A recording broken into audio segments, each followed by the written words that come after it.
Om Swastiastu. Swastiastu. Pak Kadis, masalah dengan yang diungkap sama kelompok yang dia katakan bahwa UMKM ya, jasa angkutan, itu bahwa Transmetro Dewata itu mengambil porsi dari penumpang pariwisata, Pak Kadis. Kunapi pendapat Pak Kadis? Jadi gini ya kita tidak mengenal adanya penumpang pariwisata, yang ada angkutan pariwisata, yang mana sebetulnya ketentuannya jelas, dan kemudian juga penumpangnya ini kan sebetulnya adalah siapapun yang memang membutuhkan jasa angkutan kan begitu. Nah, mereka akan memilih sendiri jasa angkutan mana yang dia perlukan. Terkait dengan Transmetro Dewata, sebetulnya Transmetro Dewata ini adalah cara pemerintah untuk menjalankan tugasnya, dalam artian bahwa pemerintah berkewajiban untuk menyediakan pelayanan dasar untuk angkutan umum di perkotaan. Nah, karena itu sebetulnya ini akan dilihat pemerintah pusat bisa bantu apa, ini pemerintah daerah bisa mengerjakan apa, kemudian pemerintah pusat bisa bantu apa. Kita sudah punya pelayanan yang dilakukan oleh Transservagita, walaupun mungkin pelayanannya belum optimal karena permasalahan kemampuan pemerintah dan sebagainya. Nah, kemudian karena kebutuhan dasar dari masyarakat itu untuk bisa dihantarkan dengan baik oleh sistem angkutan umum, maka pemerintah pusat membantu menyediakan Transmetro Dewata ini. Nah, Transmetro Dewata sendiri sebetulnya dia adalah masuk dalam kategori antar kota dalam provinsi, di mana sebetulnya dia melayani selain Kota Denpasar juga wilayah-wilayah sekitaran Kota Denpasar.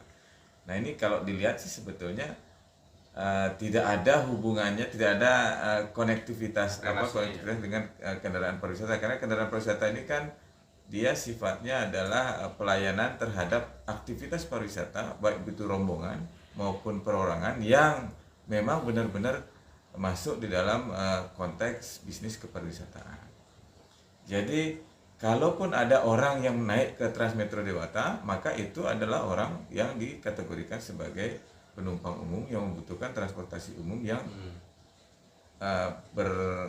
dengan rute tetap, ya, dengan trayek tetap dan juga waktu yang sudah ditentukan. Gitu. Jadi Pak Kadis, mereka juga mengatakan bahwa bus Trans itu stop halte busnya itu menggunakan badan jalan. Itu dianggap mengganggu pengendaranya lalu lintas. Gini Pak, kita bicara mobilitas nih. Mobilitas yang diharapkan itu adalah jumlah orang yang lewat dengan menggunakan seefisien mungkin.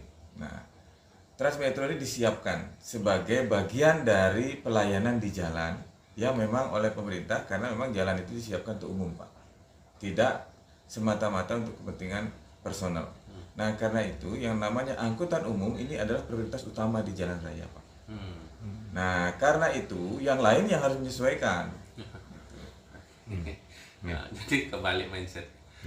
Pak, mungkin lebih lengkapnya sebenarnya kan karena penumpang itu dilihat secara mata lah ya, mata itu bahwa jumlahnya sedikit Pak, tidak banyak sosialisasi yang kurang atau bagaimana Pak dari perhubungan sendiri? Iya, ini mengubah, kita itu terlalu lama Pak kehilangan angkutan umum di Bali ini. Ya, benar. Dan ini memang menjadi permasalahan yang sangat besar bagi masyarakat yang tidak memiliki kendaraan. Ya. Jumlah kendaraan di Bali memang besar, tapi apakah benar-benar kendaraan itu terbagi merata kepada setiap orang? Belum tentu Pak. Nah, kemudian yang kedua, dengan terbiasanya pergerakan secara personal, ya, yang kemudian satu orang mengambil badan jalan tersendiri jumlah luasannya. Nah, ini memang akibatnya efisiensi jalan kita jadi rendah.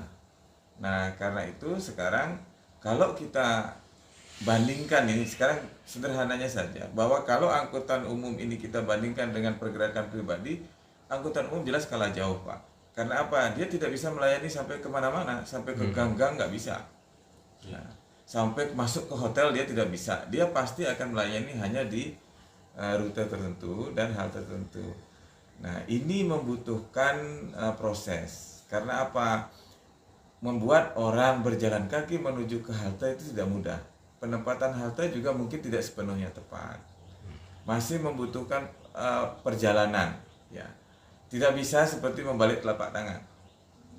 Saya sudah cukup lama melakukan penyiapan proses ini. Memang ada kenaikan, tapi bertahap. Dan saya melihat bahwa kalau kita bilang ini ada efektivitas seperti apa, ada survei yang mengatakan ini efektif karena sebagian orang yang punya kendaraan sudah mulai pindah ke angkutan umum. Nah, sedangkan kalau yang tidak punya kendaraan pakai angkutan umum itu wajar, tapi ada orang yang juga punya kendaraan dia pindah ke angkutan umum dan dia melihat angkutan umum ini memang jauh lebih baik. Karena apa? Contohnya sederhananya, Bapak mau ke bandara nih. Bapak mau ke bandara tapi tidak perlu membawa kendaraan sendiri, tidak perlu parkir di mana-mana. Kendaraan taruh di rumah, ambil payung, hujan-hujan, naik bis sampai Bapak di bandara, tinggal turun jalan kaki lagi. Belum lagi nanti nilai kesehatan yang muncul, Pak. Ya, Bapak bisa jalan kaki, bisa olahraga, sampai ke kantor happy. Ya, karena Bapak sudah punya exercise gitu dalam perjalanan. Di jalan Bapak mau buka HP bisa, mau misalnya mau pesan sesuatu untuk cucu atau mau conference call dengan cucu juga masih bisa gitu ya. Dan kemudian juga adik-adik mau main game juga di bis dia aman. Coba bayangkan kalau dia lakukan itu di atas sepeda motor. Nah, ini hal-hal yang memang kelihatannya perlu kita berikan gambaran kepada seluruh masyarakat. Kita perlu berubah perilaku. Kita perlu mentransformasikan perilaku ini dari orang yang egois menjadi orang yang lebih bersama-sama melaksanakan kegiatan bertransportasi lebih baik, menggunakan infrastruktur secara lebih efisien. Nah, terus terang Pak, kalau dari sisi sosialisasi, saya yakin bahwa memang sosialisasi selalu kurang. Ya, Bapak katakan apapun soal sosialisasi itu, ada yang mendengar, ada yang tidak, ada yang tidak mau mendengar. Nah, ini maklumlah, ini sesuatu yang biasa kita hadapi. Nah, tapi ini merupakan tantangan kita bersama-sama. Nah, karena itu kalau kita sadar bahwa kita tidak mungkin membangun jalan terus-menerus, tidak mungkin menyediakan segala-galanya untuk orang lain, tidak mungkin terus-terusan membayar biaya transportasi yang mahal. Mari kita manfaatkan fasilitas yang sudah disediakan pemerintah, dan ini diberikan subsidi oleh seluruh bangsa Indonesia, bukan hanya dari orang Bali, Pak. Jadi mari kita manfaatkan ini. Nah, teman-teman yang sekarang berusaha di bidang pariwisata, coba cek, perbaiki kualitas pariwisata, karena saya tahu Trans Metro Dewata menyiapkan kualitas yang sangat baik. Ya.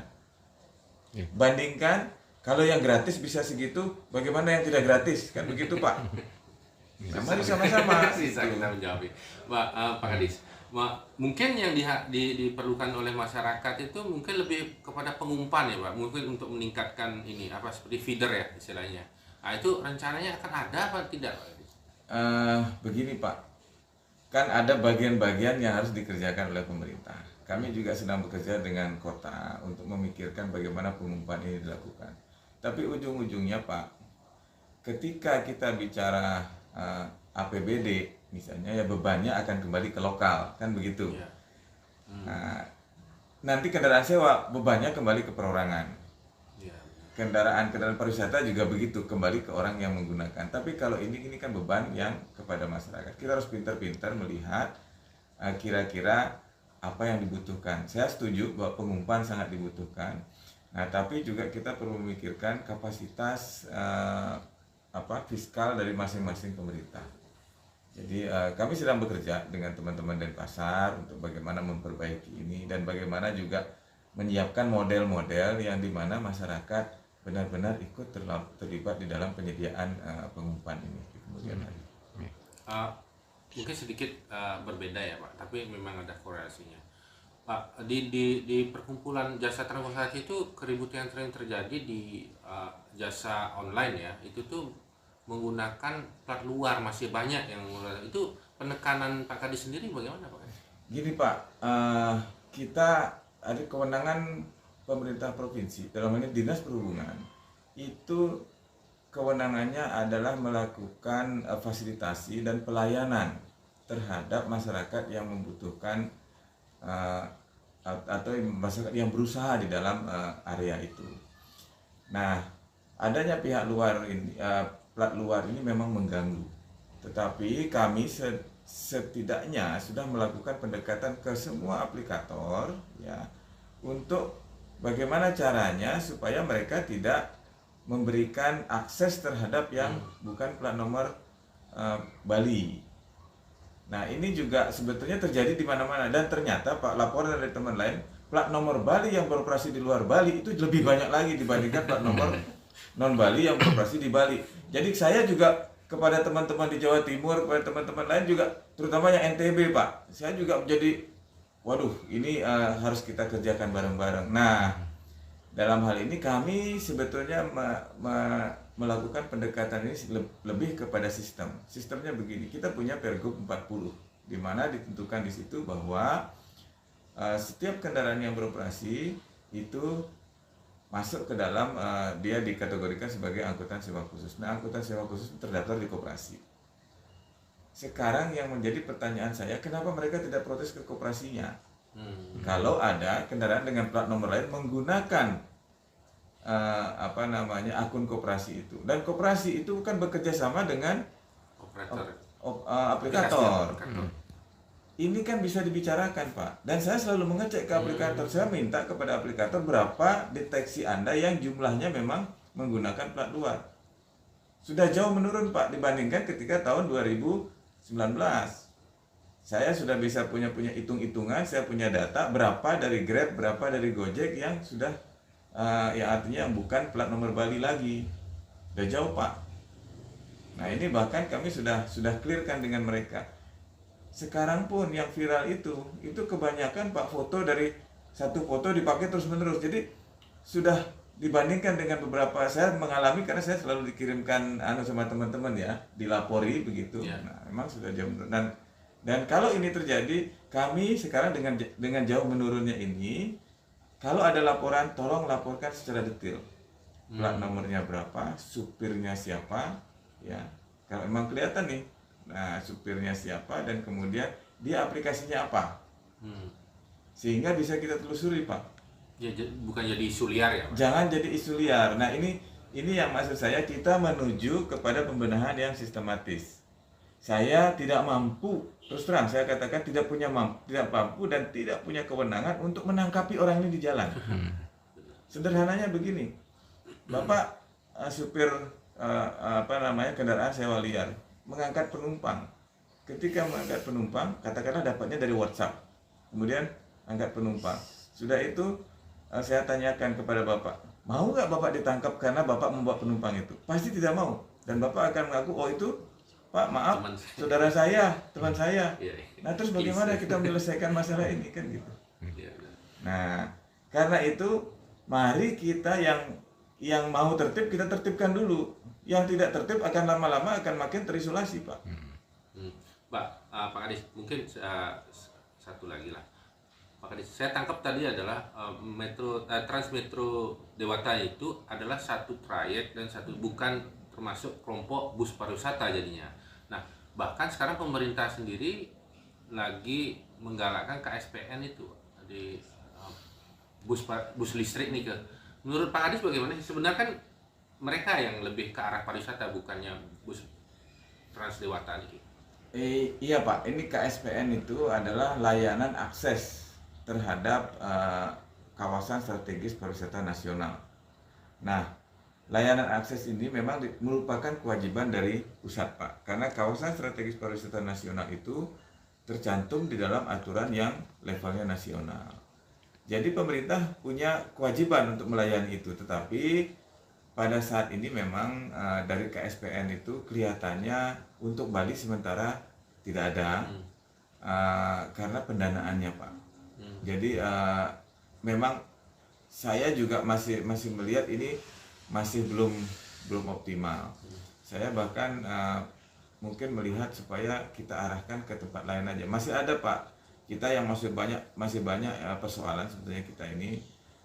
Pertama dari angkutan kota dalam provinsi yang sebetulnya saat ini juga masih belum termanage dengan baik.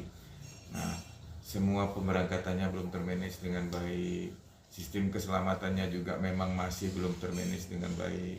Jauh lah dengan Transmetro Dewata begitu ya, yang sudah demikian baik. Nah, saya berharap bahwa Transmetro Dewata ini menjadi model yang kemudian kita akan kembangkan. KSPN, kalau pemerintah mau, mari kita lakukan evaluasi bersama-sama dengan pemerintah pusat untuk lihat kira-kira seperti apa sebaiknya ini dilayani.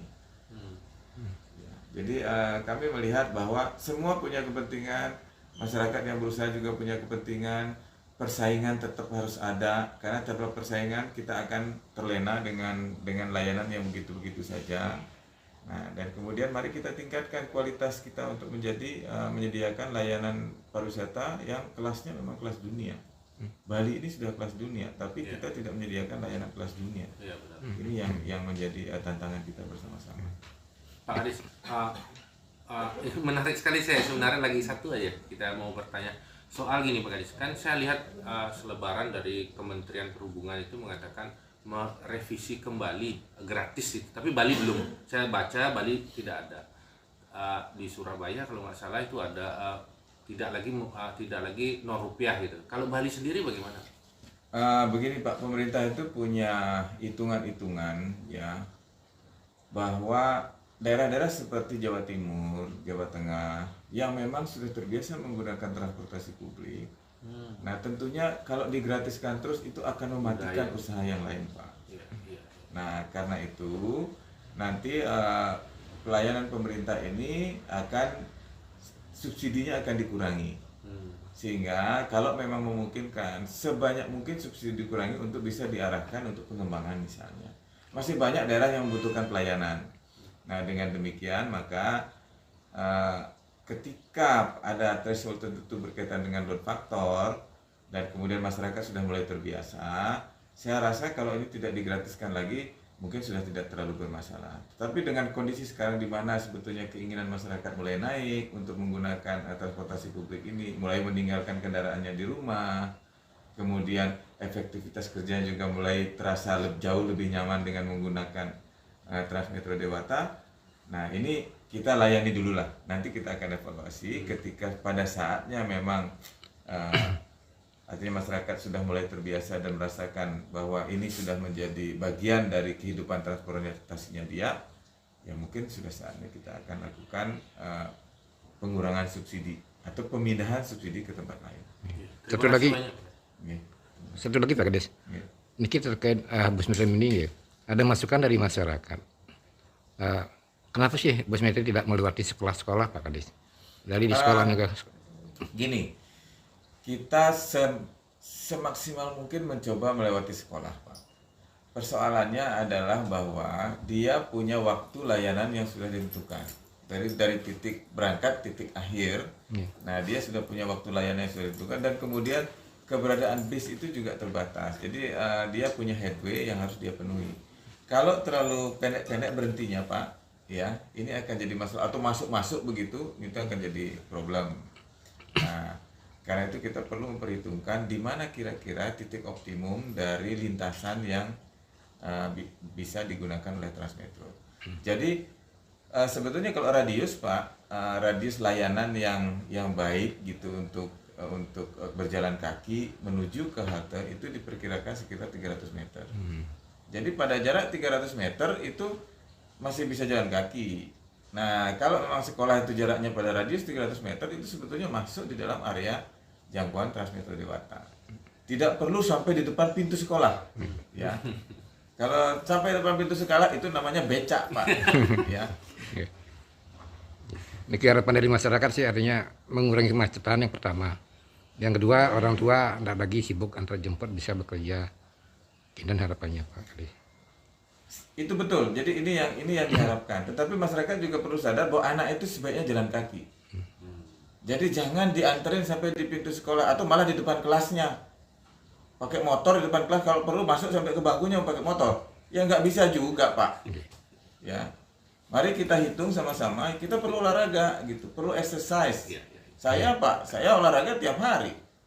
Ya, ini anak-anak kita perlu bangkitkan. Kita juga perlu atlet-atlet kok ke depan. Ya.